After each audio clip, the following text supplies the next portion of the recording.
來繼續來看國民黨台北市議員尹小薇的查囝尹家瑜，要用無黨籍的身份參選到中正萬華區的議員。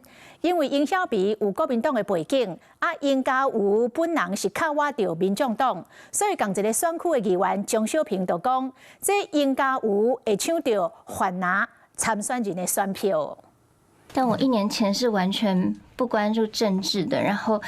其實就是一直很依賴媽媽，受媽媽的保護。在節目中講到決定參選的心情，準備這個捆車數票的手幫在做宣傳。國民黨台北市議員尹小薇卡到警花城案件，並無登記今年的黨內初選，是父親查某囝以無黨籍的身份參選。坦白講黨一直就是會是一個包袱。大家看尹家瑜是個新人，其實他從6、7歲就開始陪着我中正萬華。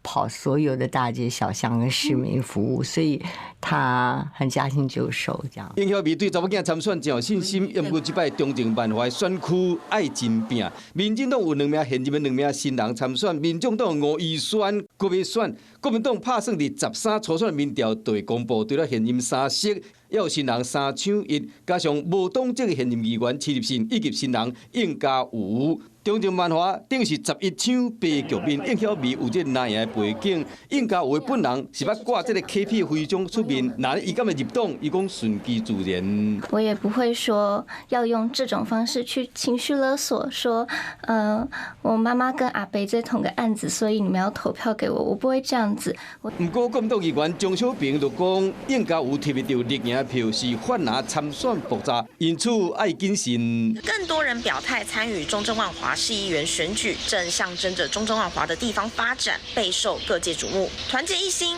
力求讓國民黨在台北市議會取得獨立過半席次。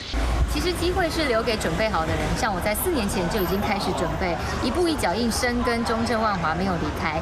任何人要來參選，我們都給予祝福，大家一起努力。中正萬華參選人有夠多，各黨的參選人想盡辦法，就是要搶這白色的議員。Hello， 大家好，我是林文。想要搶先掌握最及時的新聞資訊嗎？趕快訂閱、按讚、開啟小鈴鐺，鎖定華視新聞的 YouTube 頻道。